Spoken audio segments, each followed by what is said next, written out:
Sudipta, AV নিউজে আপনাদের সকলকে স্বাগত। প্রথমেই চোখ রাখবো নিউজ হেডলাইন্সে।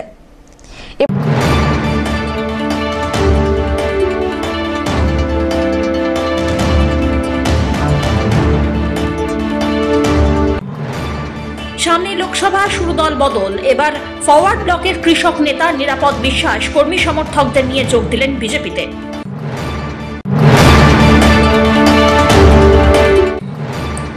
বছরে 7 মাস নাকি সবজি কিনতেই হয় না, সবটাই আসে বাড়ির ছাদ বাগান থেকে। শুনতে অবাক লাগলেও এটাই সত্যি। গত 3-4 বছর ধরে এমনটাই করে আসছেন রাজু রায়। বাড়ির 1200 স্কোয়ার ফিটের ছাদে গড়ে তুলেছেন সবজি বাগান। এভি নিউজে বিশেষ প্রতিবেদন।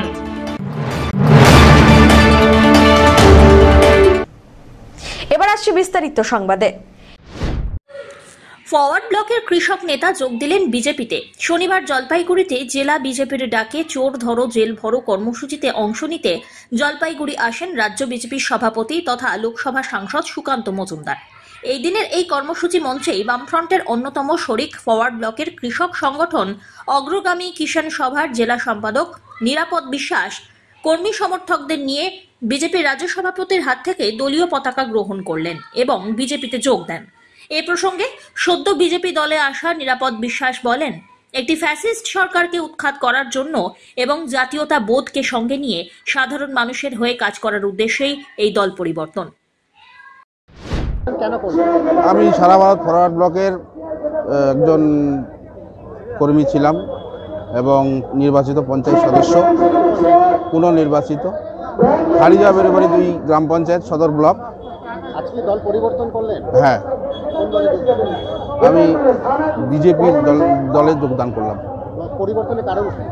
পরিবর্তন বর্তমান একটা বড় ফ্যাসিস্ট সরকারকে উৎখাত করে মানুষের মুক্তি লড়াই সংগ্রামকে এগিয়ে নেওয়ার জন্য মানুষকে সুসংগতভাবে যে মানে জীবনযাপনের যে অধিকারগুলো হরণ হচ্ছে সেগুলোকে প্রতিহত করতে সকলের ঐক্যবদ্ধ আহ্বান এবং জাতীয়তাবাদে উদ্বুদ্ধ হয়ে আমি ভারতীয় জনতা পার্টিতে যোগদান করলাম।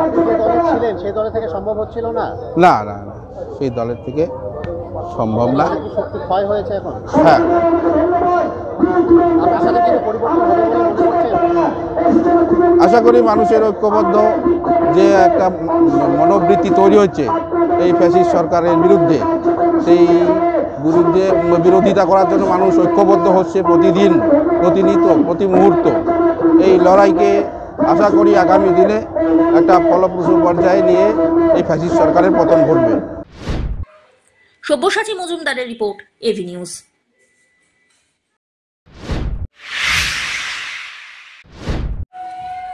বর্ষার আগে জল সমস্যা মেটাতে উদ্যোগী জলপাইগুড়ি পুরসভা। শহরে নতুন পাড়া এলাকায় ড্রেনেজ এবং বর্ষাকালের জলবদ্ধতার সমস্যা দীর্ঘদিনের।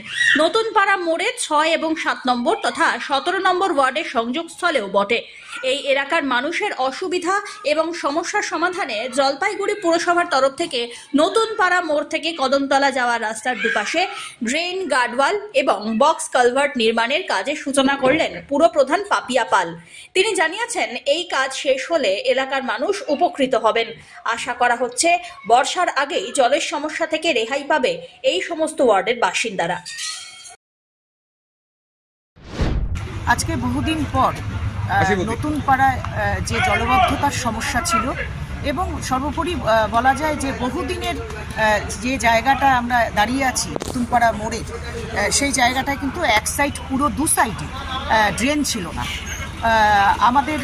আমরা বোর্ডে বসার পরে আমরা এই প্রপোজাল আমরা ইউডিএমএতে পাঠিয়েছিলাম এবং সেখান থেকে এই প্রপোজালটি অ্যাপ্রুভ হয়ে আসে এবং তারপরে দেখা যায় এই যে জায়গাটি আমি দাঁড়িয়ে আছি সেটা 17-র কিছুটা পরে 6 নম্বর ওয়ার্ডের কিছুটা অংশ আসে এবং 7 নম্বর ওয়ার্ডের কিছুটা অংশ এর মধ্যে পড়ে এবং একটা দীর্ঘদিনের সমস্যা যে জলবদ্ধতা, সেই জলবদ্ধতা এবং সর্বোপরি এখান দিয়ে যে জল পাস হওয়ার ব্যাপারটা, ডিভিসি রোডের যে জলটা এদিক দিয়ে এসে আমাদের কদমতলা স্কুল হয়ে 3 নম্বর ঘুমটি হয়ে গদাধর খাল বেরোবে, সেই জলবদ্ধতাও অনেকটা দূর হলো এবং অনেকগুলো এখানে পরপর কতগুলি বক্স কালভার্ট এবং গার্ডওয়াল সহ ড্রেনের কাজ আমাদের আজকে থেকে শুরু হলো এই নতুন পাড়ায়। এই 6, 7 এবং 17 সংযোগস্থলে আমরা এখানে এই কাজ তদারকিতে আজকে পুরসভার পুরো টিম এখানে এসে আমরা দাঁড়িয়ে কত টাকা এটা খরচ হয়েছে? এটা 37 লক্ষ টাকার কাজ আমরা অ্যাপ্রুভ করেছে আমাদের সরকার, এবং বহুদিনের এটা মানুষের একটা দাবি ছিল যে রাস্তা ভালো চওড়া আছে কিন্তু আমাদের এখানে কোনো ড্রেন নেই। আমি বসবার পরে এই অভিযোগ আমাদের 3টে ওয়ার্ড থেকেই আমার কাছে আসছিল, এবং তারপরে এটা অ্যাপ্রুভ হওয়ার পরে আমাদের সংশ্লিষ্ট সংস্থা আমাদের যে তারা আজকেই এই কাজ শুরু করলো, এবং আমরা আশা করছি যে এর থেকে মানুষ উপকৃত হবে এবং বহু বাড়িতে ড্রেনেজের যে সমস্যা সেটাও আমরা দূর করতে পারবো। এবং অমিত বণিকের রিপোর্ট, এভি নিউজ।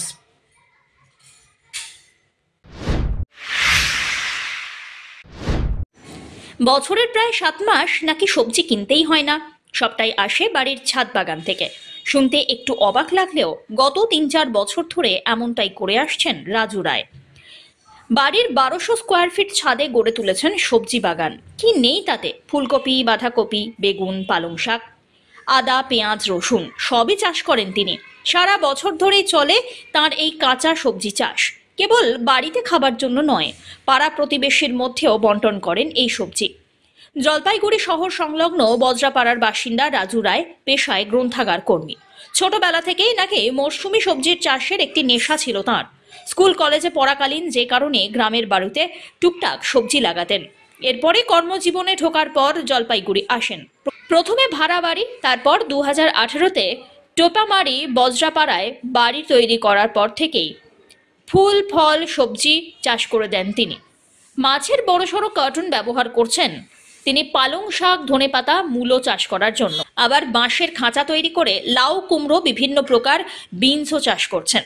একই কাজে কাঁধে কাঁধ মিলিয়ে সাহায্য করেন রাজু রায়ের স্ত্রী মমতা রায়। এদিন রাজুবাবু জানান, সারা বছর ধরে বিভিন্ন প্রকার সবজি চাষ করেন তিনি। যে সব বীজগুলি ব্যবহার করেন সেগুলি সার্টিফাইড, আর অর্গ্যানিক সার ব্যবহারের ফলনে যেমন ভালো হয় ফসল, তেমনি কোনো রকম সাইড এফেক্ট ছাড়া। সকাল 8টা থেকে বাগানে গাছের পরিচর্যার কাজ শুরু করেন। 2 ঘন্টা কাজ করার পর তিনি কর্মস্থল যান। তার অবর্তমানে বাগানের কাজ দেখাশোনা করেন তার স্ত্রী। আমার বাড়ি 2018 সালে তৈরি করেছিলাম। সেই থেকে 2018 সাল থেকে ফল, ফুল, সবজির প্রতি ঝোঁক রয়েছে। গাছের প্রতি ভালোবাসার ফলে এই ছাদ বাগান করেছি। হঠাৎ ছাদ বাগানই কেন? ছাদ বাগানে আমার তো জায়গা রয়ে গেছে 2.5 কাঠা। এই 2.5 কাঠার মধ্যে ওই নেশাটাকে ওর মধ্যে পুষিয়ে নেওয়ার চেষ্টা করছি। হঠাৎ কী লাগিয়েছেন এখনো পর্যন্ত?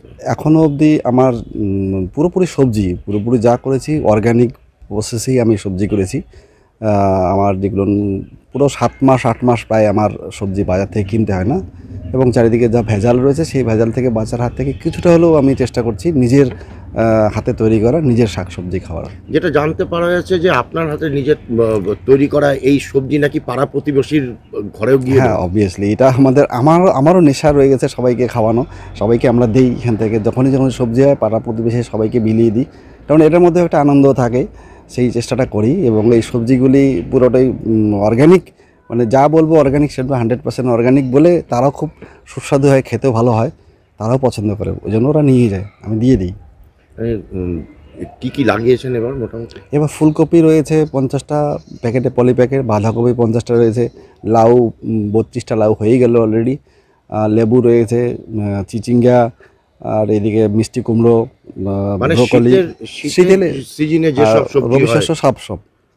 এরপর বর্ষাতে কি লাগাবেন? বর্ষার মধ্যে আমার চলে আসবে, পুঁই শাক চলে আসবে, সেখানে ঝিঙে চলে আসবে, আবার চিচিঙ্গা, 8 প্রজাতির চিচিঙ্গা আসবে, ডাঁটা আসবে, বর্ষার যে সবজিগুলি পাবো আমি।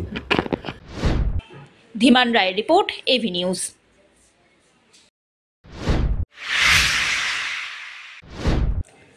তিস্তা থেকে মুখ ফিরিয়ে নিচ্ছে পরিযায়ী পাখির ঝাঁক। পাখি দেখতে বেরিয়ে হতাশার সুর পাখি প্রেমীদের গলায়। রবিবার স্কুল পড়ুয়াদের নিয়ে জলপাইগুড়ি শহরের বুক চিরে বয়ে চলা করলা নদী এবং সংলগ্ন তিস্তায় পাখি দেখতে বেরিয়েছিলেন বার্ড ওয়াচার সোসাইটির সদস্যরা। ছাত্রছাত্রীদের পাখি চেনানোর পাশাপাশি তিস্তা করলার কত প্রজাতির পাখি রয়েছে তার উপরে সমীক্ষা চালাচ্ছিলেন তারা। কিন্তু পর্যবেক্ষণের প্রথম দিনেই হতাশ করল পাখি প্রেমীদের। বার্ড ওয়াচার সোসাইটির আহ্বায়ক বিশ্বপ্রিয় রাউত জানিয়েছেন, গত 4 অক্টোবর সিকিম পাহাড়ের বিপর্যয়ে বন্যা পরিস্থিতি তৈরি হয়েছিল তিস্তায়। তিস্তা নদীর বহু জায়গায় জমে রয়েছে পলির আস্তরণ। গাজলডোবা ব্যারেজ সংলগ্ন জলাশয়ে পলি জমা হওয়ায় খাদ্য সংকট তৈরি হওয়ায় মুখ ফিরিয়ে নিয়েছে পরিযায়ী পাখির দল। ফলস্বরূপ তিস্তায় এবারে পরিযায়ী পাখির সংখ্যা অনেকটাই কম। অন্যান্য নদীগুলির অবস্থা কি, সেখানে অতিথি পাখিরা এসেছে কিনা তা জানতে ফেব্রুয়ারির মাঝামাঝি পর্যন্ত সমীক্ষা চলবে, এমনটাই জানিয়েছেন বিশ্বপ্রিয় রাউত। হ্যাঁ, এটা একটা মানে এক্সট্রা সিলটেশন হয়েছে। এক্সট্রা সিলটেশন হওয়াতে দেখুন, এই যে পরিযায়ী পাখিগুলো আসে, সবকটা পাখির একরকম ফিডিং হ্যাবিট হয় না। কোনো পাখি একটু ডিপ জলে থাকে, কোনো পাখি একটু কম জলে থাকে। তা এই এক্সট্রা পলিটা পড়ে যাওয়ার জন্য পাখি মোটামুটি গজলডোবাতে আমরা দেখতে পাচ্ছি প্রায় যেই ধরনের পাখি আসতো সব পাখিই এসেছে, কিন্তু সংখ্যাটা কম। যে কোনো পাখি বা ওয়াইল্ড লাইফের মানে ওদের প্র্যাকটিসটাই হচ্ছে, যখন ওদের খাবারের সোর্সটা কমে যাবে তখন ওরা একটা জায়গায় মানুষের মতন ভিড় করবে না। ওখানে যতজন খেতে পারবে তারা ওখানে থাকবে, অন্য কিছু সংখ্যা অন্য জায়গায় চলে যাবে একটা প্রপার ফুড সোর্স বার করার জন্য। তো এটাই ঘটছে। আমরা মানে এই ফেব্রুয়ারি মাসটা শেষ হলে গোটা নর্থ বেঙ্গলে যেসব জায়গায় যতটা পাখি সংখ্যা অবজার্ভ করা হবে বা কাউন্টিং করা হবে, সেটাকে আমরা একত্রিত করলে আমরা জানতে পারবো যে আদৌ কম পাখি এসেছে না বেশি পাখি এসেছে। মানে এটা এরকম স্পেসিফিক না যে এটা গজলডোবা কাউন্ট করলেই গজলডোবাতে কম পাখি আসলো বললে আমরা বললাম যে এবার কম পাখি এসেছে, এটা না। সেই গজলডোবার যেটা এক্সেস পাখিটা ছিল সেটা অন্য যে ফুলবাড়িতে গিয়ে বসতে পারে। ফুলবাড়ি খুব কাছে গজলডোবার। ফুলবাড়িতে আগের দিন আমরা গেলাম, ফুলবাড়িতেও বেশ ভালো পরিমাণে পাখি এসেছে। তাই এই টোটাল কাউন্টিংটা হওয়া দরকার। পিনাকি শিলের রিপোর্ট, এভি নিউজ।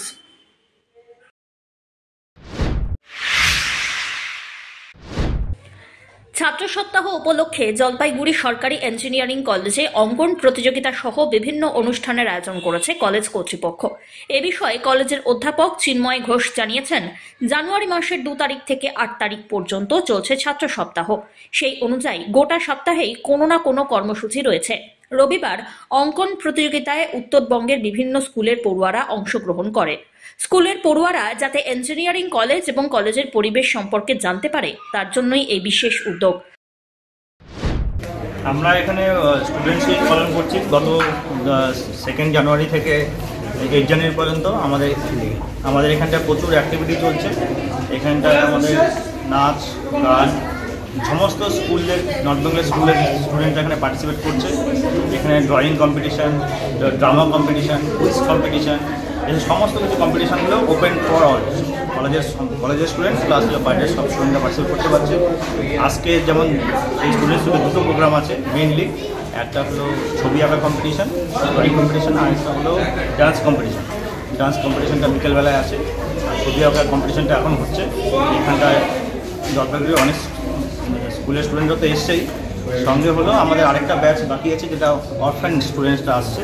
ওটা ডিএম অফিস থেকে কন্ট্যাক্ট করে আমাদের সাথে কথা বলে ওটা পাঠাচ্ছে। ওরা অলরেডি উপরে ল্যাঙ্গুয়েজ লেভেলে আছে। ল্যাঙ্গুয়েজ ওদের সাথে 2-1 কথাবার্তা বলার পরে আমরা পিছনে এসে ওদের জন্য আবার ড্রয়িং কম্পিটিশন রাখা হচ্ছে। অপরদিকে জলপাইগুড়ির নাট্যচর্চা কেন্দ্র ও জলপাইগুড়ির স্টুডেন্ট হেলথ হোমে তার যৌথ উদ্যোগে বই মেলা প্রাঙ্গণে বসে আঁকো প্রতিযোগিতার আয়োজন করা হলো। বিভাগ কয়ে 1ম থেকে 4র্থ শ্রেণী পর্যন্ত বিষয় ছিল যেমন খুশি আঁকো। খ বিভাগে 5ম থেকে 7ম শ্রেণী পর্যন্ত বিষয় ছিল বই মেলা, মিলন মেলা। গ বিভাগে 8ম থেকে 9ম এবং 10ম শ্রেণী পর্যন্ত বিষয় ছিল পরিবেশ ও স্বাস্থ্য। জলপাইগুড়ি শহরে বিভিন্ন জায়গায় 1 শতাধিক ছাত্রছাত্রী এখানে অংশ নেন। অমিত বণিকের রিপোর্ট, এভি নিউজ।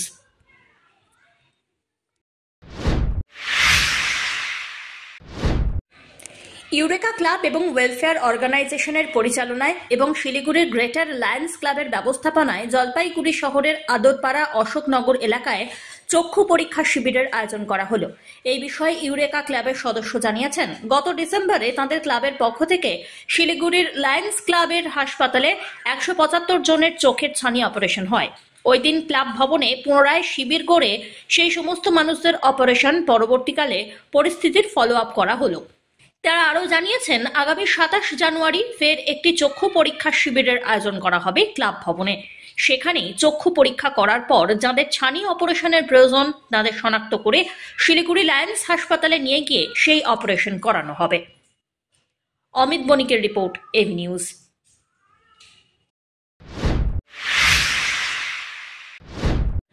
জমে উঠল রবিবাসরীয় ছুটিতে তিস্তাপাড়ের চড়ুইভাতি। সেখানে ভিড় ছিল চোখে পড়ার মতো। 8 থেকে 80 সকলে মিলেমিশে আনন্দে মেতে ওঠেন। আড্ডা গল্পের আসরে চুটিয়ে খাওয়া দাওয়া পর্ব যেন সপ্তাহে ক্লান্তি দূর করে দিল। বরাবরই তিস্তার ধূসর বালি আর সবুজ রূপটানে মুগ্ধতা সকলকে টেনে আনে। প্রত্যেক বছর ডিসেম্বর এবং জানুয়ারি মাসকে কেন্দ্র করে মানুষের ইতিউতি চিত্র ক্যামেরাবন্দী হয় এইভাবেই।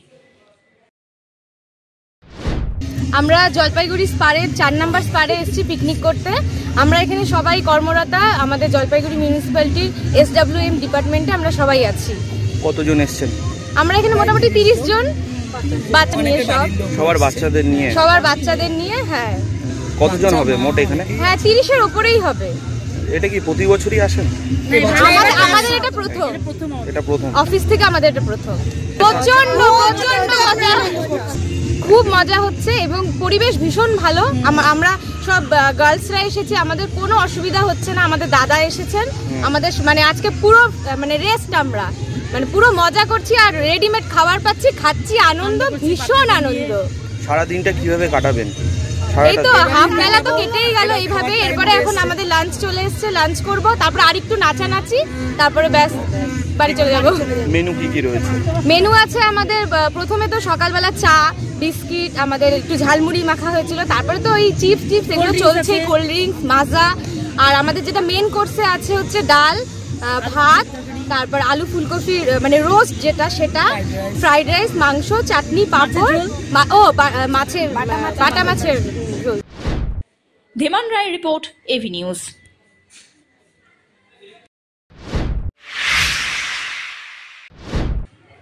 শায়ক সরকার স্মৃতির উদ্দেশ্যে শীতকালীন শর্ট বল ক্রিকেট টুর্নামেন্টের আয়োজন করল রাজবাড়ী পাড়ার যুবকরা। শর্ট বল ক্রিকেট টুর্নামেন্টটি অনুষ্ঠিত হয় জলপাইগুড়ির ইন্দিরা গান্ধী কলোনির একটি খেলার মাঠে। আয়োজক সূত্রে খবর, কয়েক বছর আগে ওই এলাকায় বেড়ে ওঠা যুবক শায়ক সরকার তার অকাল প্রয়াণ হয়। তার মৃত্যুতে শোকের ছায়া নেমে এসেছিল ইন্দিরা গান্ধী কলোনি এলাকায়। তারই স্মৃতির উদ্দেশ্যে এলাকার যুবকরা সংঘবদ্ধ হয়ে তাকে শ্রদ্ধা জানিয়ে এই শর্ট ক্রিকেট টুর্নামেন্টের আয়োজন করেন। প্রত্যেকবারই খেলার আয়োজন হয়। এবছর 4র্থ বর্ষে পদার্পণ করেছে এই খেলায় মোট 8টি দল অংশগ্রহণ করে। শনিবার ছিল ফাইনাল। পরস্পর প্রতিদ্বন্দ্বিতা করল ঋতুস্মিতা 5 বনাম শিশিরতলা। হাড্ডাহাড্ডি লড়াইয়ের শেষে champion Ritusmita 5 runners শিরিষতলা।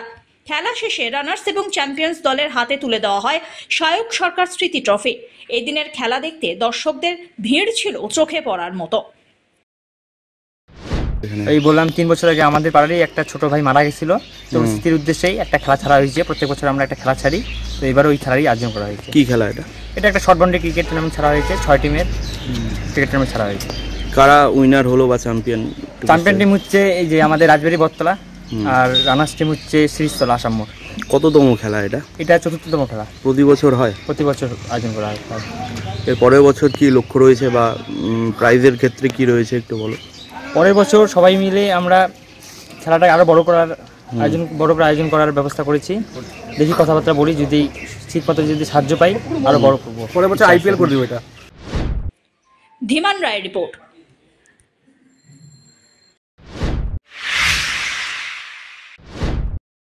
Anandachandra college Trinamool ছাত্র পরিষদ পরিচালিত ছাত্র সংসদ এবং আনন্দচন্দ্র কলেজের ডিপার্টমেন্ট অফ ফিজিক্যাল এডুকেশনের সহযোগিতায় কলেজের বার্ষিক ক্রীড়া প্রতিযোগিতা অনুষ্ঠিত হয়ে গেল। 100, 200, 400 এবং 800 মিটার দৌড়, লং জাম্প, হাই জাম্প, দড়ি টানাটানি সহ অন্যান্য ইভেন্ট। বার্ষিক ক্রীড়া প্রতিযোগিতায় ছাত্রছাত্রীদের পাশাপাশি কলেজের শিক্ষক শিক্ষিকাগণ এদিন অংশগ্রহণ করলেন। উপস্থিত ছিলেন কলেজের অধ্যক্ষ doctor Debashis Das, Jalpaiguri district sports অ্যাসোসিয়েশনের সাধারণ সম্পাদক Kumar Dutta, department of physical এডুকেশনের বিভাগীয় প্রধান ডক্টর ভূষণ অধিকারী, জলপাইগুড়ি জেলা তৃণমূল ছাত্র পরিষদের সভাপতি গৌরব ঘোষ, পশ্চিমবঙ্গ তৃণমূল ছাত্র পরিষদের কার্যনির্বাহী সদস্য দেবজিৎ সরকার প্রমুখ। একইভাবে অনুষ্ঠানের মধ্যে দিয়ে আনন্দচন্দ্র কলেজের সাপ্তাহিক বার্ষিক ক্রীড়া প্রতিযোগিতার শুভ সূচনা হয় বলে জানিয়েছেন উদ্যোক্তারা। খেলাগুলি হলো যেখানে ছিল 100 metre, 200 metre, 400 metre, 800 metre, long jump, high jump, shot put সহ বিভিন্ন আরও খেলা হলো, যেখানে টিচিং এবং নন টিচিং স্টাফদের জন্য 100 মিটার রান এবং হাড়ি ফাটানোর প্রতিযোগিতাও ছিল, এবং আকর্ষণীয় একটি প্রতিযোগিতা ছিল এখানে ছিল দড়ি টানাটানি, যেটাকে আমরা বলে থাকি টাগ অফ ওয়ার। তো সেই প্রতিযোগিতাগুলি আজকে হলো। এরপরেও আমাদের কলেজের অনেক খেলার কর্মসূচিগুলি আছে। সব্যসাচী মজুমদারের রিপোর্ট।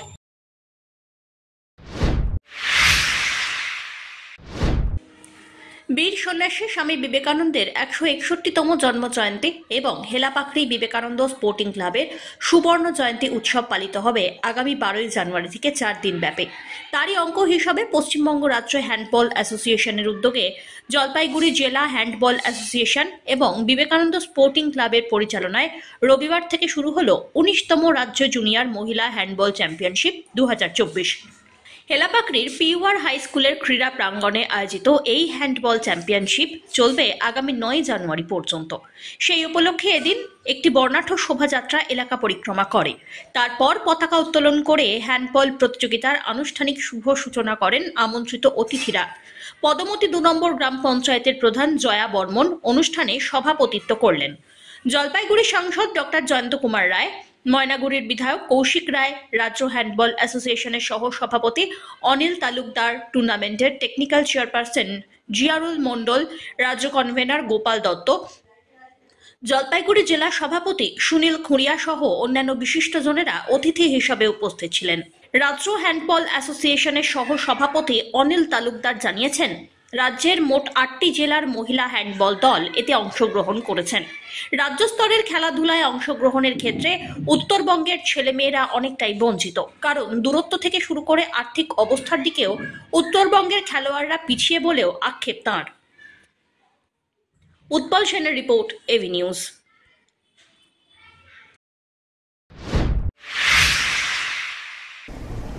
শেষ করবার আগে নিউজ হেডলাইন্স আরো একবার।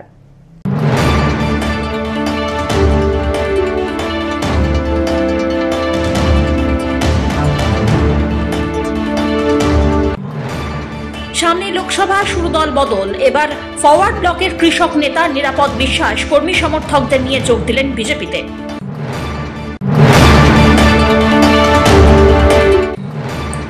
বছরে 7 মাস নাকি সবজি কিনতেই হয় না, সবটাই আসে বাড়ির ছাদ বাগান থেকে। শুনতে অবাক লাগলেও এটাই সত্যি।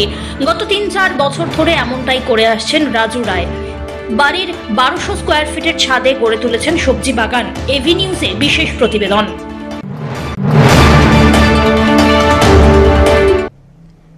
এখনকার মতন এভি নিউজ এ পর্যন্তই। পরবর্তীতে আসছি আরো সংবাদ নিয়ে। দেখতে থাকুন আমার ভিশন। নমস্কার।